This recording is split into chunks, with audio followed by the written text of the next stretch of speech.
கட்டி மாலை செஞ்சிருக்கேன். என் குதிரைக்கு போடலாம் வாங்க. சரி நான் வந்துடுறேன்.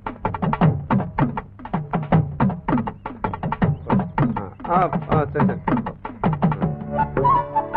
சரி போதும். என்னடி இது? அந்த குதிரைக்கு மட்டும் மாலை பாடுற? அப்படி என்ன விசேஷம்? உனக்கு தெரியாதாத்தா? இது என் குதிரை. அது எப்படி உன் குதிரை ஆகும்? அது அட போ அத்தா, உனக்கு ஒண்ணுமே தெரியல.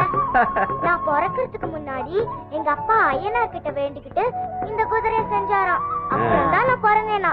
அப்ப இது என் குதிரை தானே? நீ பிறந்த கதையை என்கிட்டயே சொல்ற என் செல்லம்.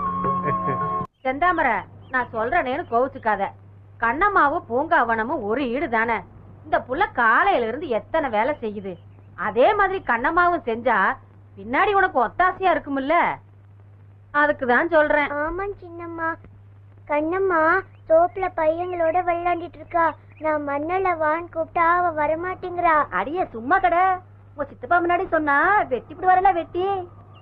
நல்ல கதைய சொன்னப்போ. பொசம் வீட்டுல பிறந்துட்டு மண்ணு சமக்க முடியலன்னா எப்படி?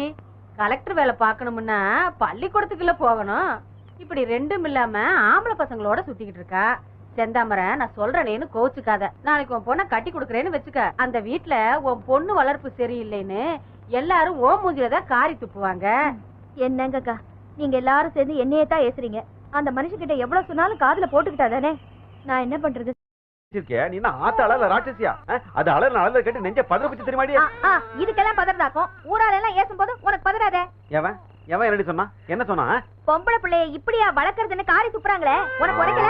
சொல்லுவானுங்க வக்கத்தவனுங்க. எதுக்கு என் பொண்ணை வேலை கத்துக்கணும்? கேத்த மணிக்கணும், செத்தையை பொறுக்கணும். எதுக்கு? என் பொண்ணு படிச்சு பெரியலாவான்னு நான் பாத்துனுக்குறேன். அவளை போய் இதை செய்ய அதை செய்யு வரட்டிக்கணும். பாரு கண்ணி போயிருக்குது. 2 வேளை நல்ல சாப்பாடு சாப்பிடறதுக்கே நமக்கு வக்கு இல்ல. அதுல ஏன் உனக்கு இந்த பேராசை? இது பேராசையா? ஏன் சந்தா சத்தியமா சொல்லு, உன் மனசுல எங்கேயாவது ஒரு மூலையில இது மாதிரி ஒரு காணா ஒளிஞ்சுட்டு இல்லைன்னு இவனா பாத்துக்கிட்டே இரு. ஒரு நாள் என் பொண்ணு மௌராணி மாதிரி இந்த ஊருக்கு வர போறா. ஏண்டி குழந்தை தூங்குறதுக்கு முன்னாடி 2 வாய் ஊட்டிட கூடாது? என்ன கண்ணம்மா? கட்சி வாய் இந்தாடா கண்ணா. ஆமா இன்னும் 2 வாய் தான்.